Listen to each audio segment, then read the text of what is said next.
Bonjour Madame la Terre, quel jour sommes-nous? Eh bien nous sommes le 25 juin 2013 et quelle heure est-il? Eh bien il est 6h42. Et vos enfants se sont-ils bien conduits hier? Vont-ils nous permettre de continuer à vivre à votre surface? C'était pas terrible, c'était pas terrible, c'était un jour comme les autres. Alors, de quoi va-t-on parler? Bon, on va parler un peu de l'actualité. Monsieur Edward Snowden, où est-il? Ah, c'est pas tout à fait clair. On sait qu'il a atterri à Moscou. Je vous avais d'ailleurs montré la petite carte de radar qui montrait son avion qui se rendait de Hong Kong à Moscou. Mais voilà, il ne s'est pas embarqué dans l'avion qui devait le conduire à Cuba parce qu'il avait un billet réservé. Euh, vous savez, maintenant il est conseillé par des avocats, par des avocats de Wikileaks apparemment, et il est prudent, il est prudent. Avant d'ouvrir sa gueule de nos jours, il faut être sûr d'avoir une bonne équipe d'avocats.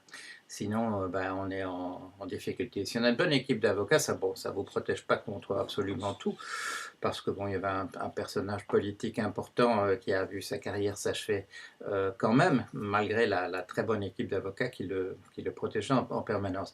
Mais enfin, c'est une garantie. On peut pas vous attraper comme ça sans raison. On ne peut pas vous intimider surtout parce que vous savez, vous connaissez vos droits et si vous ne les connaissez pas, il y a des gens autour de vous qui les connaissent et qui sont là pour vous, voilà, pour vous aider, vous empêcher qu'on puisse vous intimider très facilement. Vous vous souvenez, il y a une époque, j'avais reçu un papier parce que j'avais mis une vidéo sur le blog, une vidéo d'une émission de télévision. J'avais reçu cette lettre de 5 pages qui avait été envoyée aux gens qui s'occupent du serveur, qui eux apparemment avaient été très impressionnés. Et puis en regardant ça, bon d'abord, j'ai la chance que mon père était avocat, enfin juriste en tout cas, et professeur de droit et tout ça. Alors je regarde un petit peu tout ça, je m'aperçois que tout ça c'est du vent qui est fait là, qui est fait pour impressionner. Et je l'avais pas mis, je l'avais pas recopié, scanné ce document et mis sur le blog depuis 5 minutes que je recevais un coup de téléphone de quelqu'un qui était, oui, ouais, c'était quelqu'un qui connaissait bien ces gens-là et après tout, ceci, cela. Donc le truc se dégonflait rapidement. Et ah oui, et en plus, je suis salarié d'une faculté de droit depuis le mois d'octobre. Voilà, c'était pas un calcul de ma part, c'est une offre qu'on m'a faite. Enfin voilà, je suis entouré de juristes. Et voilà, je peux dire un petit peu ce que j'ai envie de dire, d'autant que c'est vrai. Le fait que ce soit vrai, vous avez vu, c'est pas une protection, hein, c'est pas une protection. Ça va protéger ni Monsieur Bradley Manning, ça va pas protéger Monsieur Assange, ça protège pas en ce moment Monsieur Edward Snowden. Le fait de dire la vérité. Tiens, il y a une chanson de Guy Béard que je vais peut-être pouvoir mettre en dessous de la vidéo. Ça ne vous protège pas vraiment. Et vous avez vu, les Américains sont dénoncés pour ce qu'ils font, c'est-à-dire pour espionner absolument tout le monde. Et c'est eux qui engueulent les autres. Ils engueulent la Chine ce matin parce que la Chine a laissé passer monsieur Snowden, qui est un espion notoire. En matière d'espionnage, il n'est peut-être pas le pire de, le pire de tous. Et je suis sûr qu'ils sont en train d'engueuler les Russes aussi. Et pour pas l'avoir mis dans l'avion à Cuba, pour pas l'avoir arrêté, j'en sais rien. Il y a quelques explications possibles. La première, ce sont les psychopathes, sociopathes, comme vous le savez, qui sont des gens qui sont très très bien tolérés par nous tous. On veut surtout les faire taire parce que ce sont des caractériels qui n'arrêtent pas de gueuler.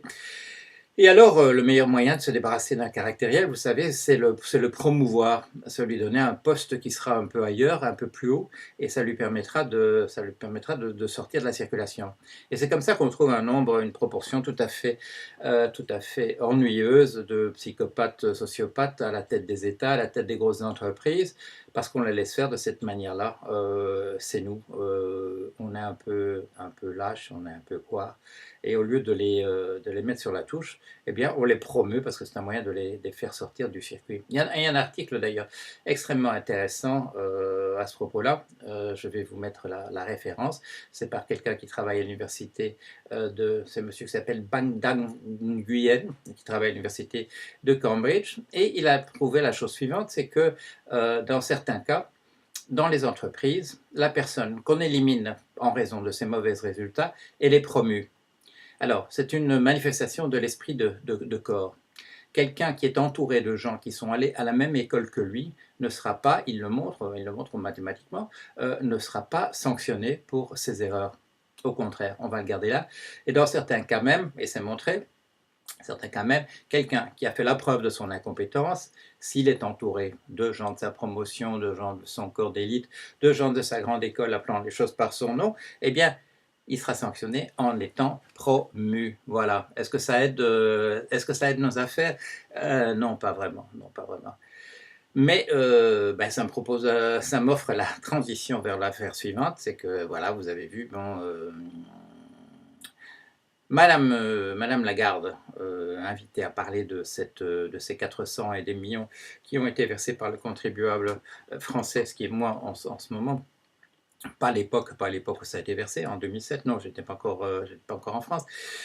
Mais ces 400 et des millions qui ont été versés à Monsieur Tapie, la rumeur veut qu'il ait promis en échange le fait qu'il se présenterait dans une élection au cas où ça gênerait vraiment quelqu'un que les autres candidats. Il a reçu une certaine somme et il s'avère maintenant que tout ça avait été quand même, bon moi je m'avance pas, hein, malgré mes avocats, certains disent que tout ça avait été bien arrangé. Enfin bon, certains disent, il y a quand même un certain nombre de gens qui sont inculpés. Alors Madame Christine Lagarde, qui était ministre à l'époque, elle a dit, ben moi j'ai fait une confiance absolue à Monsieur Stéphane Richard qui était mon chef de cabinet, et monsieur Richard, hier, il a dit, eh bien, moi, j'ai suivi les ordres exacts qui m'avaient été envoyés d'en haut. Alors, voilà. Alors, monsieur Berlusconi, lui, il s'est fait quand même rattraper par la justice aussi. Voilà.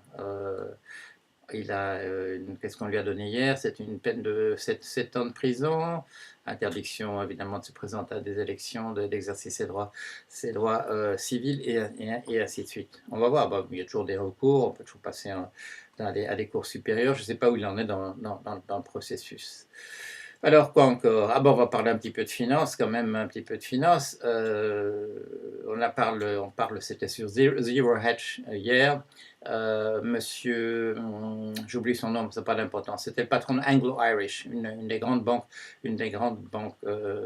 irlandaises. Et voilà le début de la crise, etc. On lui demande combien est-ce qu'il faudrait pour sauver votre entreprise. Et il dit 7 millions. Voilà, 7 millions, ça doit être des euros. Pardon, excusez-moi, non, 7 millions, on rigole là. Non, 7 milliards d'euros. Il dit 7 milliards d'euros. Mais alors maintenant, ce qu'on a produit hier, c'est des bandes enregistrées. Parce que quand même, grâce à tous nos braves gens de la NSA et tout ça, ah oui, j'ai pas dit les autres hypothèses. Les autres hypothèses, c'est qu'on les laisse faire parce que c'est parce qu'ils le font à la place des autres, parce qu'en fait, ils sont sous contrat, ils le font, ils ont les moyens de le faire, alors que soit on ne l'a pas, et alors on obtient des renseignements de ça de leur côté. Ou alors, si on ne dénonce pas leurs agissements, NSA et l'autre, bon, c'est des initiales très compliquées en Angleterre, si on les laisse faire, si on ne dit rien, c'est peut-être aussi parce qu'on fait de son côté la même chose et qu'on n'aimerait pas trop qu'on en parle. La première réaction en France à ce qui s'est passé, donc la dénonciation par monsieur Snowden, c'est un article publié en France qui dit la DGSE fait exactement la même chose. Enfin bon. Alors, où est-ce que j'en étais? Ah oui, donc ce monsieur irlandais, patron d'une banque, on lui dit combien ça coûte pour vous sauver. Alors il dit 7 milliards, Et là, dans une conversation enregistrée, qu'on peut maintenant écouter, il y a un copain qui lui dit, comment t'as trouvé ce chiffre de 7 milliards? Et il dit, je l'ai trouvé dans le trou de mon cul. Ah, c'est une citation, hein. Bon, moi voilà, et puis c'est enregistré. Alors, ça, c'est un autre truc qu'on peut dire sur les banquiers, c'est parfois des gens mal éduqués. Bon, mais moi, là, je me contente de citer. Je l'ai trouvé dans le trou de mon cul. Je me suis dit, plus la somme serait élevée, plus il y avait de chances qu'il nous la donnerait, pardon, et plus il y avait de chances, surtout, qu'on amorcerait une pompe et qu'une fois qu'on avait 17 milliards, on pourrait dire non, en fait, c'était 14, et ainsi de suite. Et là aussi, comme dans les 400 millions, mais c'est beaucoup plus 7 milliards, ce sont les contribuables qui règlent à l'arrivée. Alors là, bon, l'Irlande a été sauvée, donc d'une certaine manière, ce n'est pas uniquement les Irlandais qui ont payé ces 7 milliards, d'une certaine manière, c'est nous également, et ainsi de suite. Et c'est comme ça que ces gens se conduisent. Voilà, alors ça pose la question de savoir ce que nous faisons. Ce que nous faisons, nous avons la possibilité de voter, et, mais on risque de voter pour le meilleur copain de ce banquier qui a dit ce qu'il a fait, ou comme on risque de voter pour quelqu'un qui est trempé dans une histoire où on s'était mis d'accord d'avance, etc. Je n'entre pas dans les détails. Ça pose la question de savoir si c'est vraiment comme ça qu'on doit exercer son pouvoir politique, ou s'il faut faire autre chose. Comme vous le savez, moi, je bavarde, je parle, j'écris des trucs sur des blogs. J'en ai parlé hier, quand quelqu'un me dit «Regardez, c'est scandaleux le comportement de ces banquiers de chez JP Morgan», eh ben, je prends ma plume et je leur écris, je me dis «Voilà, est-ce que vous voulez bien expliquer ce qui s'est passé?» Alors, comme vous avez vu, j'ai commencé par je leur ai posé des questions, ils ont répondu. Mon troisième mouvement, ça a été de dire: «Est-ce que vous êtes d'accord que je publie ce que vous avez dit là?» Tout ça très poliment. Ils ont dit oui. Ils m'ont demandé simplement d'enlever une phrase, mais c'était une phrase complètement anodine, mais qui, comment dire, exposait peut-être la personne même un peu plus que nécessaire vis-à-vis de la firme. Bon, alors très bien. Ça n'enlève rien au contenu. Et puis voilà, j'ai publié le tout, d'abord en anglais, dans la version originale, et puis j'ai pris ma plume pour faire ma meilleure traduction possible. Et je vous ai mis ça sans commentaire, simplement cet échange de propos. Alors maintenant, vous pouvez lire ça. Et vous pouvez vous faire une opinion qui n'est pas nécessairement, comment dire, influencée par des commentaires peut-être un petit peu, comment dire, enflammés des gens qui avaient d'abord rapporté cette nouvelle. Vous faites une opinion, c'est voilà, c'est écrit en français ou en anglais, dans la version originale ou dans une traduction. Voilà. Eh bien, je crois que j'ai un petit peu épuisé ce que je voulais dire ce matin. Si je fais des trucs comme ça tous les jours, ben, ce ne sera pas nécessairement très très très très long, enfin je l'espère. Et voilà, je ne dis pas que je vais le faire tous les matins. Parfois je le ferai, parfois le soir. J'en ferai peut-être, ça m'est arrivé à une époque, de faire des vidéos, même plusieurs dans la journée, selon ce qui se passe. Ah oui, bon, avant de terminer quand même. Le marché, voilà, maintenant le marché de Shanghai est baissier aussi. Voilà. C'est-à-dire que donc on avait déjà le marché de Tokyo qui avait perdu plus de 20% depuis son dernier pic et de son dernier sommet. Et maintenant, c'est le cas du marché de Shanghai qui a perdu, c'était hier, il avait perdu déjà 21%. On est dans une phase descendante, c'est-à-dire que bon, la bulle liée au fait les Américains avaient simplement imprimé de l'argent à la demande en grande quantité, arrive à épuisement, et on va peut-être retomber près des fondamentaux, c'est-à-dire ce que les compagnies valent vraiment. Alors le problème, c'est qu'on peut tomber quand même très bas parce que ben, les compagnies ne valent pas autant de ce qu'elles sont, que ce qu'elles sont cotées en bourse. Encore que bon, en Chine, maintenant, on est tombé quand même assez bas. Et un calcul fait que je voyais montrait que bon, dans certains cas, une firme n'est plus évaluée même à la valeur à la casse, c'est-à-dire en additionnant l'ensemble des choses qui la constituent.